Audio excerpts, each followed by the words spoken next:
Welcome to Within Living's YouTube channel. I'm happy that you're here. Here at Within Living, our conversation, we talk all things spirituality, but with a focus on consciousness. The consciousness of the universal conscious mind, but also the consciousness of who we are within us at our being, or our source of existence. And going back within and connecting with the consciousness that is the very breath of our life, and coming to a harmonious agreement, alignment, if you will, with the very divine nature of our existence, and then living extraordinary lives from there. So that I'm happy that you're here. My name is Lois, and I'm a teacher, a blogger, and a coach. And if this content resonates with you, I hope that you'll join our conversation. Would love to have you join us. Go ahead and subscribe. And here we want to have a dialogue, more of a dialogue than just me talking. So I'm inviting you to not only subscribe, but share your comments with us. I'd love to hear from you and know if the content you receive here resonates with you. Is it helping you? Have you applied it, or do you have a different perspective? Or have you had other experiences? Because I believe that if we will just share, then we can help other people along the way also. And remember, in spirituality, there's no one size that fits all. We're all at different sections, if you will, of the journey. So we're all experiencing different things, and we're also individually, uniquely made. That there's no two of us that's going to do this journey identically the same. I simply share with you what I've proven to be true, and I have applied in my life with great success, and I've also been able to help others to achieve the same. So again, thank you for being here. I'm happy that you're here. And so in today's conversation, I'm doing this one in response to a couple of questions that I received on the Within Living blog, which is at withinliving.com. And there's tons of content there. And I hope that you'll visit it and just, be blessed by the information there. But on one post there, where we were talking about the importance of making a change of self first before attempting to manifest. This post brought forth a number of questions. And basically, the question is why? Why is it important for me to try to change self first opposed to manifesting? I'm in a hurry to manifest. Because most people teach that you just simply go ahead and manifest. Yes, and I did that at one point. Yes, I did. I not only lived that, I did that. I actually started coaching that way. But then I came to the realization it was very difficult. It was a difficult process for me in manifesting, deliberate manifesting I'm talking about. And when I manifested, I was able to go back and look at past experiences, maybe 30, 40, 50 years ago, where I was deliberately manifesting things. We didn't call them deliberate manifestations back then, but that's what I was doing. And I was always very good at manifesting anything that I want. It didn't really matter. I just always felt that I was supposed to have that. But what the challenges were that I had, and the challenges that some of the people I successfully coached to manifest deliberately had, we would manifest them, and then they'd go awry. We either wouldn't keep them, or they'd have all these issues and all these problems. And so you're consistently repeating, remanifesting the same thing. And as I meditated on that, got really, really deep within the infinite mind, I was just insistent that I had to have a resolve. I had to have an understanding of why are we doing this then? Where are we missing? What are we doing wrong? And then it was shown to me and validated to me later through neuroscience about why that was. And that's what I want to talk about today. So I'm going to start with what happens when we just manifest without changing self. We can simply manifest anything in life that we want without a true change of self. Because what brings forth manifestation is really consciously or subconsciously. It's a conviction in the subconscious mind or the soul that we have or are something, whatever that is that we desire, whether we're doing it consciously or subconsciously. So if we consciously, deliberately decide, I'm going to manifest the pink van, and I'm just obsessive with the thought that I'm having this pink van, I'm having it, I have this pink van, I have this pink van, I have this pink van. And I do this repetitively, insistently, consistently, unwaveringly.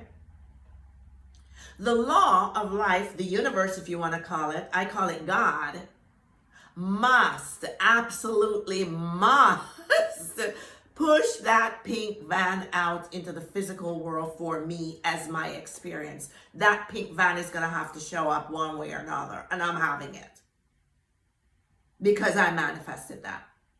That manifestation came forth from, in neuroscience, what we call the word neuroplasticity. And neuroplasticity is the study of the brain's plastic ability, if you will, or the brain's ability to flex and change. The old thought that you cannot teach an old dog, meaning an old person, new tricks, it's really, really inaccurate, because we now know from the science that as long as we're breathing and we're committed and we're willing, we can change the brain. We can change the brainwave patterns, which means we can change thought processing, which means that we can then change belief, because belief is really just a very hardened electromagnetic connection in the brain of a specific thought, consistently, repetitively repeated, that then becomes the habit. That's how we form habits. So in the subconscious mind, there becomes no more resistance after about 10,000 repetitions to the logical mind. It takes 10,000 repetitions in the logical mind to create this hardened belief in the neuroplasticity aspect. And that then is impressed without much resistance from the ego onto the subconscious mind. Once it's received in the subconscious mind that this is now my new belief, the subconscious mind, who is God, cannot question it. It cannot say, kiddo, a pink van is really not the most ideal thing for you. How about blue? It just can't do that. It has to push that pink van out for me, because that's what I've determined is true. That is what becomes my truth. Okay. So then I get the pink van. And when I get the pink van, then, I don't like the pink van so much anymore. I wanted purple, but I have a pink van. Or I got the pink van and I don't have enough money because it's a gas guzzler, so there's not enough money to sustain this guzzle. Or I got the pink van and, it's got a defect. Something's wrong in the engine here. Okay, you see where I'm going with that. Or I have the pink van and everybody just glares at me, and I'm just having a problem. When I, instead of focusing on having the pink van, I go back within myself. The pink van was to meet a requirement of life. Let's say I needed transportation, and that's why I wanted a van, and I'm choosing a pink van. When I come at it that way, I'm coming at it from the perspective of, I have a lack, I'm in need of, and I gotta have this van. if I change my perspective and I change my identity with who I am and what I have, then I go back within myself and I connect with my true divine nature who already has all things. And I reason within myself and I say, well, okay, life calls for transportation. I'm abundant. I always have transportation. I may not physically see it here and now, but all my needs have already been super abundantly supplied. I am supplied. I am provided for. I am cared for. I am protected. I am loved and I'm adored by my source. And I love and adore me. I am priceless. I am valuable. And I deserve the best. Why do I deserve the best? Simply because I'm here. I deserve the best of life and I require the best of life simply because I exist. And because I exist, and I exist in the infinite, who sustains and lifes me, who doesn't have anything, but who is all things, who is infinite abundance, then I know that I'm abundant. I'm abundant. And because I am abundant, irrespective of what the outward circumstances might be showing, they're irrelevant. That's the 3D. I'm living in the 5D. The fifth dimension, or the invisible realm, where all things are already created, all things are already complete. I'm already whole, perfect, and complete. I'm not lacking in anything.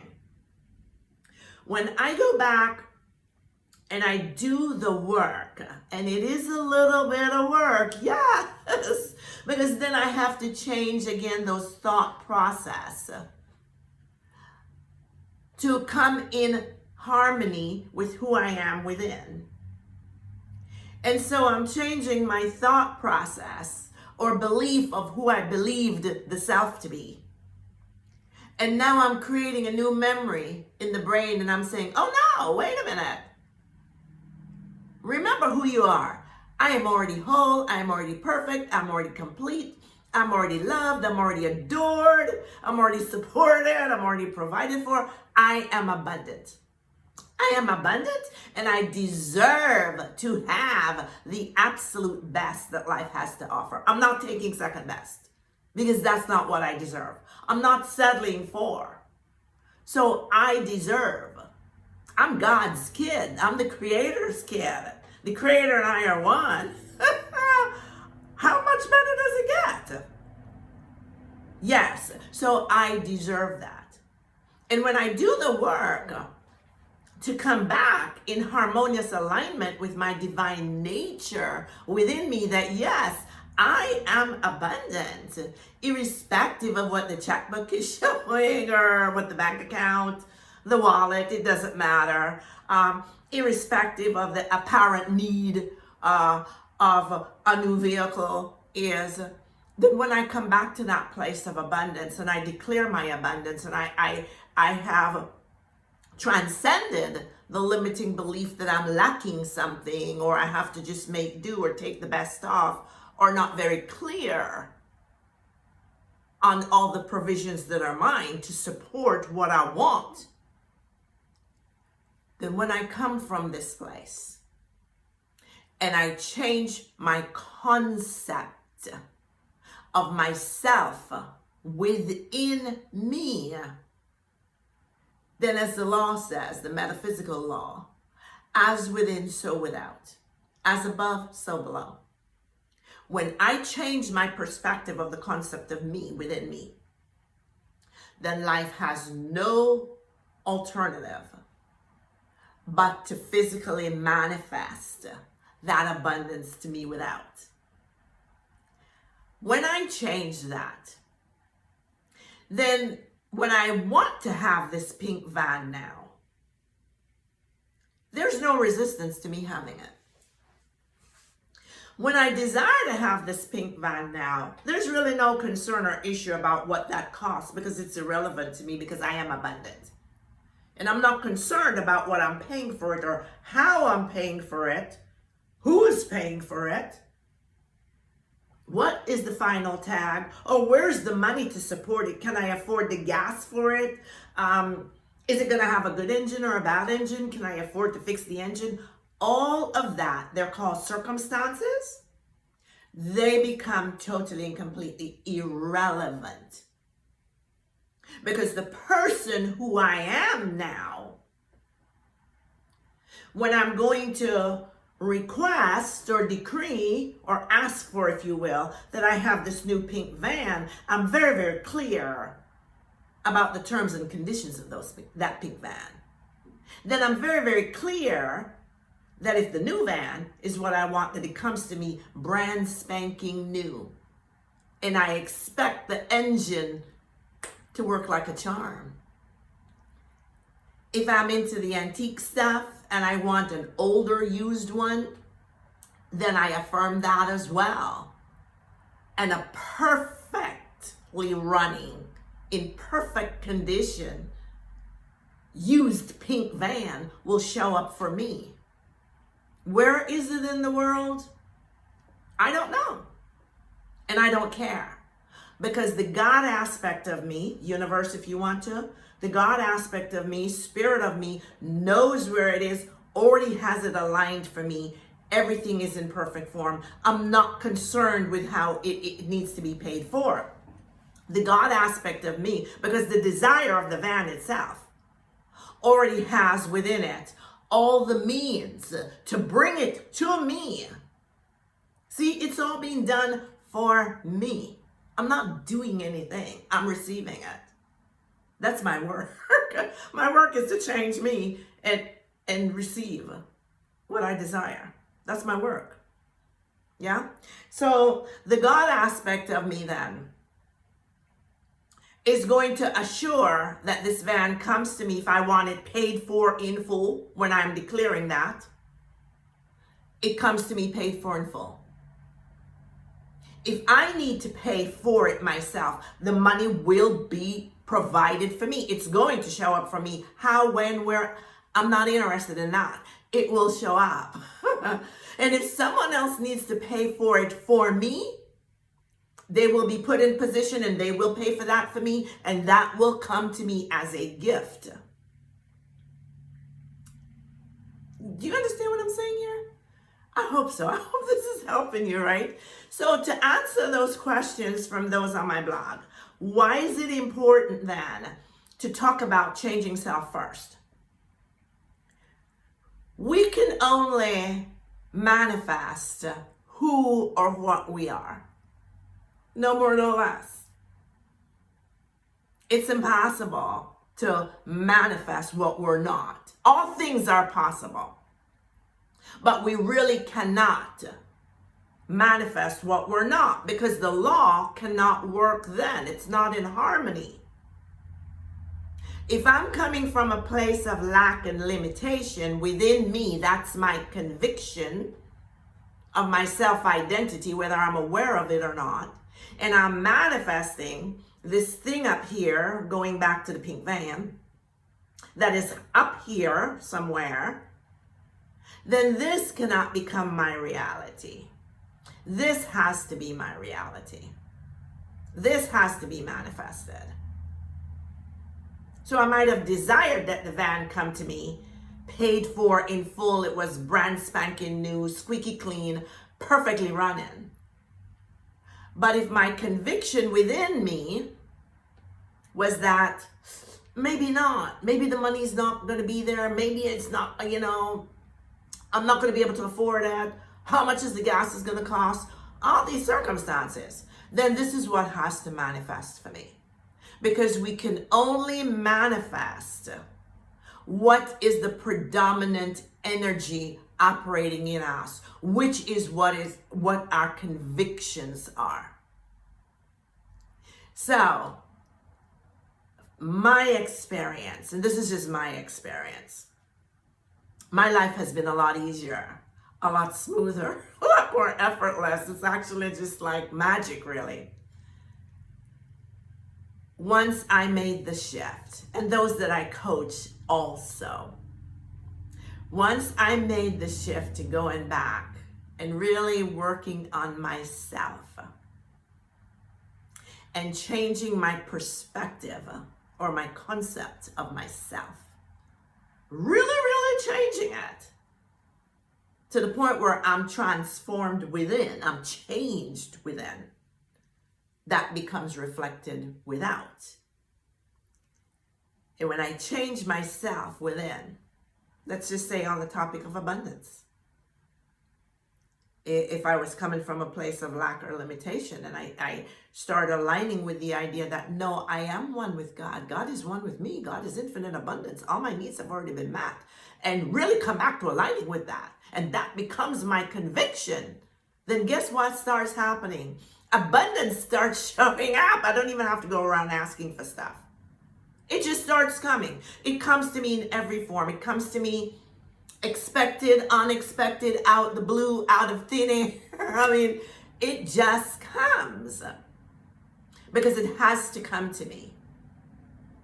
And if we want to talk about the law of attraction, what that is, the energy of me, the high vibrational energy of me in this area of abundance, then attracts or brings to me all of the abundance that the source of me, the depths of me, know I would find pleasurable. And they come to me easily and effortlessly. So that, my friends, this is why I personally believe in doing the work and going back and changing the self. When you change the self, circumstances stand up. When you change the self, you don't manifest things and then lose them because you're not secure about who you are in the identity of having them. And actually, that's another conversation. I think I want us to take this a little bit deeper and continue this conversation about why we change self first. Okay, and I'll get into the nuances of some of that.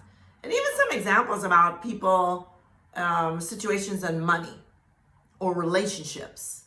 So you really get a clear understanding of why it's important that you first do the work to change self.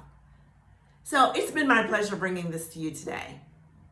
My intent is that it does make a difference for you in your life to help you get clear on who you are, that you might live your best life. I thank you for being here. And until next time, peace. And remember, we are one love. There's one God, one consciousness, one source, one entity, and we're all a part of this one incredible consciousness, this thing called life that is love. So one love. Till next time. Bye.